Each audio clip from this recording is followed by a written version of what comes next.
ప్రభునందు మాకు అత్యంత ప్రియులైన దేవుని ప్రజలందరికీ యేసుక్రీస్తు వారి శ్రేష్టమైన నామంలో హృదయపూర్వకంగా శుభాలు ప్రకటిస్తున్నాను. బాగున్నారా మీరంతా? Good morning. గత రాత్రంతా దేవుడు చక్కని విశ్రాంతిని మనకు అనుగ్రహించి ఈ ఉదయకాల సమయంలో చక్కని మెళకువను అనుగ్రహించినందుకు మనం ప్రభువుని స్తుతింపబద్దులమై ఉన్నాం. నా ప్రాణమా యెహోవాను సన్నుతించు, ఆయన చేసిన ఉపకారములలో దేనిని మర్చిపోవద్దు. ప్రభువు మన జీవితంలో ఎన్నో ఉపకారాలు చేస్తున్నారు, చేయబోతున్నారు కూడా. ఇదే విశ్వాసంతో, ఇదే నమ్మికతో ప్రతిరోజు మన జీవితాన్ని కొనసాగిద్దాం. వాక్యములో రాయబడిన అనేక వాగ్దానాలు ప్రతిరోజు మనం ధ్యానం చేస్తున్నాం. ఒక్కొక్క వాగ్దానం ద్వారా కావలసిన స్ఫూర్తిని మరియు ప్రేరణను, ప్రోత్సాహాన్ని మనం పొందుకుంటున్నాం. ఈరోజు దేవుని వాగ్దానంగా పరిశుద్ధ గ్రంథాలు తెరిచి 107వ కీర్తన 20వ వచనాన్ని చదువుకుందామా? మనందరికీ తెలిసిన మాటే అది. Let us read Psalm 107 and verse 20. ఆయన తన వాక్కును పంపి వారిని బాగు చేసెను, ఆయన వారు పడిన గుంటలలో నుండి వారిని విడిపించెను. God delivered them from their destructions. ఎంత చక్కని మాట. గుంటల్లో నుండి దేవుడు ఏం చేస్తున్నాడంటే పైకి లేవనెత్తుతున్నాడని. కొంతమంది తెలియక అంటూ ఉంటారు, మీరు క్రైస్తవ్యంలోకి ఎప్పుడు దిగిపోయారని. ఇది దిగిపోవడానికి ఏం గుంట కాదు కదా. ఎవరైనా అలాంటి ప్రశ్నలు మిమ్మల్ని అడిగితే మీరు ఇవ్వాల్సిన ఆన్సర్ ఏంటో తెలుసా? మేము దిగిపోలేదు బ్రదర్, దిగిపోయిన మమ్మల్ని ఇప్పుడు యేసయ్య పైకి లేవనెత్తారు. ఒకప్పుడు మనందరం పాపం అనే గుంటలో దిగిపోయాం. మతాలు, కులాలు, ప్రాంతీయతలు, జాతులు, వర్గాలు, అబ్బో ఇంకా లిస్ట్ చాలా ఎక్కువ ఉంది. వాటిల్లో మనందరం దిగిపోయిన వాళ్ళమే. కానీ యేసయ్య మనల్ని లేవనెత్తాడు. మన చేతులను ఆయన చేతుల్లో పెట్టినప్పుడు ప్రభు ఆ గుంటల్లోంచి మన లేవనెత్తి బండ మీద మన అడుగులు స్థిరపరిచారు. He delivered his people from destruction. నాశనములో నుండి, పడిపోయిన గుంటల్లోంచి దేవుడు వారిని పైకి లేవనెత్తాడనే మాట. అంతకన్నా ప్రాముఖ్యంగా తన వాక్కును పంపి వారిని ఏం చేశాడు? బాగు చేశాడని. దేవుని వాక్యం మనల్ని బాగు చేసే మాట. చాలామంది అనుకుంటారు దేవుని వాక్యాన్ని విని ఎవరైనా చెడిపోతున్నారేమోనని. నో, ఛాన్సే లేదు. ప్రభువు మాటలు విని బాగుపడ్డ వాళ్ళే ఉన్నారు. దేవుని వాక్యాన్ని చదివి జీవితాలను బలపరుచుకున్న వారే ఉన్నారు. కానీ ఏ ఒక్కరు కూడా నష్టపోలేదు. నేను బైబిల్ చదివి ఇలా పాడైపోయానని ఒక్క సాక్ష్యం కూడా ప్రపంచంలో మనం వినం. ప్రతి ఒక్కరూ బాగుపడిన వాళ్ళే. ఆలోచనలు మారాయి, జీవితాలు మారాయి, బ్రతుకులు మారాయి. నేను బాగు చేసే దేవుడు, నీ ఆలోచనలు బాగు చేసే దేవుడు, నేను బలపరిచే దేవుడు. అందును బట్టి మనం ప్రభువుని స్తుతింపబద్దులమై ఉన్నాం. ఈరోజు ఏ గుంటలో నువ్వు పడి ఉన్నావు? బైబిల్ గ్రంథాన్ని క్షుణ్ణంగా మనం చదివితే గుంట లేదా గొయ్యి అనేది రెండు ప్రాముఖ్యమైన విషయాలకు సాదృశ్యం. ఒకటి పాప జీవితానికి, రెండోది మానవుడు అనుభవిస్తున్న శ్రమలకు కూడా సాదృశ్యమే.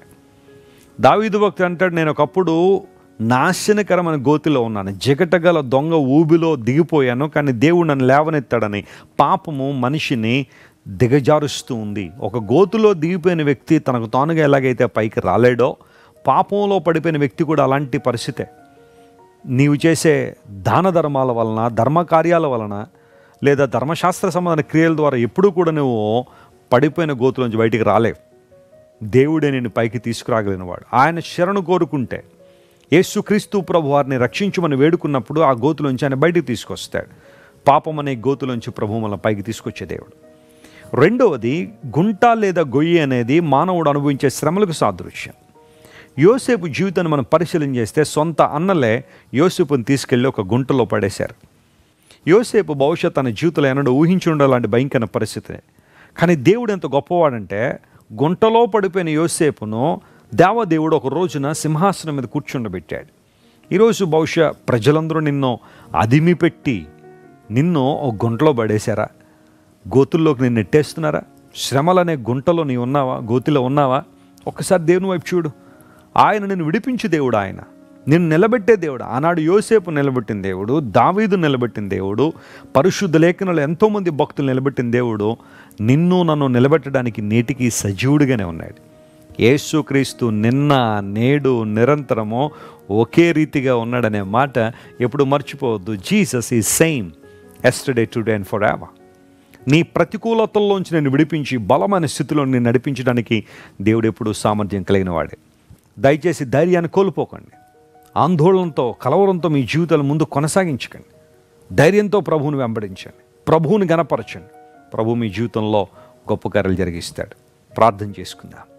మా ప్రేమగల తండ్రి, మేము పడిన గుంటల్లోంచి మనల్ని పైకి తీసుకొస్తానని వాగ్దానం చేసిన దేవుడు.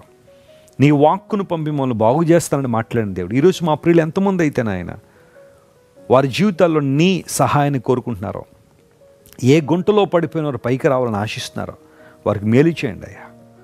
గొప్ప కార్యాలు జరిగించండి, మహిమతో వారు నింపండి, నీ కృపలో వారు స్థిరపడి నీలో ఆనందించినట్లుగా సహాయం చేయమని కోరుకుంటూ ఘనత మహిమ నీకు మాత్రమే ఆరోపిస్తూ యేసుక్రీస్తు వారి అత్యున్నతమైన నామం పేరట అడిగి వేడుకొనిచున్నాం తండ్రి. Amen. God bless you dear friends. Have a wonderful day. Christ worship centre ఓ బలమైన సంఘ ఉద్యమం. కొన్ని సంవత్సరాల క్రితం కేవలం 2 ప్రారంభించబడిన పరిచర్య నేడు ప్రపంచవ్యాప్తంగా లక్షలాది మందిని ప్రభావితం చేయుచున్నది. రాజమండ్రి, సికింద్రాబాద్, బెంగళూరు, చెన్నై, నెల్లూరు, దుబాయ్, బెహ్రైన్, కరీంనగర్, విశాఖపట్నం, గద్వాల్, కొవ్వూరు, మలకపల్లి, శ్రీలంక, భూటాన్, అడ్డతీగల, పాలమూరు, ఒంగోలు, బళ్ళారి, కోరుకొండ, పోతవరం, నల్లజర్ల, వెంకటరామయ్యగూడెం, మచిలీపట్నం, ఇందిరానగర్లతో పాటు అనేక గ్రామాల్లో క్రైస్ట్ వర్షిప్ సెంటర్ ఆరాధనలు జరుగుచున్నవి. వాక్య సంబంధమైన ఉద్యమంలో, పరిశుద్ధాత్మ సంరక్షణలో కొనసాగాలనుకునే ప్రతి ఒక్కరికి మా ప్రేమపూర్వక ఆహ్వానాన్ని అందిస్తున్నాము. రండి, ఆత్మతో సత్యముతో ప్రభువైన యేసుక్రీస్తును ఆరాధిద్దాం. మీరు ఇంతవరకు విన్న దైవ సందేశం మరియు దేవుని సేవకులు చేసిన ప్రార్థన మీకు ఆశీర్వాదకరముగా ఉన్నదని విశ్వసించుచున్నాము. ఈ సందేశాన్ని మీ స్నేహితులకు, బంధువులకు షేర్ చేయండి. మీకు ఏదైనా ప్రార్థన అవసరత ఉన్నచో మా ఫోన్ నంబర్లకు కాల్ చేయండి. దేవుడు మిమ్మల్ని ప్రేరేపిస్తే విశ్వాసంతో సాగుచున్న ఈ పరిచర్యను ప్రోత్సహించండి. మరిన్ని వర్తమానాలు, పాటలు వినుటకు జాన్ వెస్లీ మినిస్ట్రీస్ అను మా యూట్యూబ్ ఛానల్ను సబ్స్క్రైబ్ చేసుకొనండి. ప్రభువైన యేసుక్రీస్తు కృప మీకు తోడైండును గాక.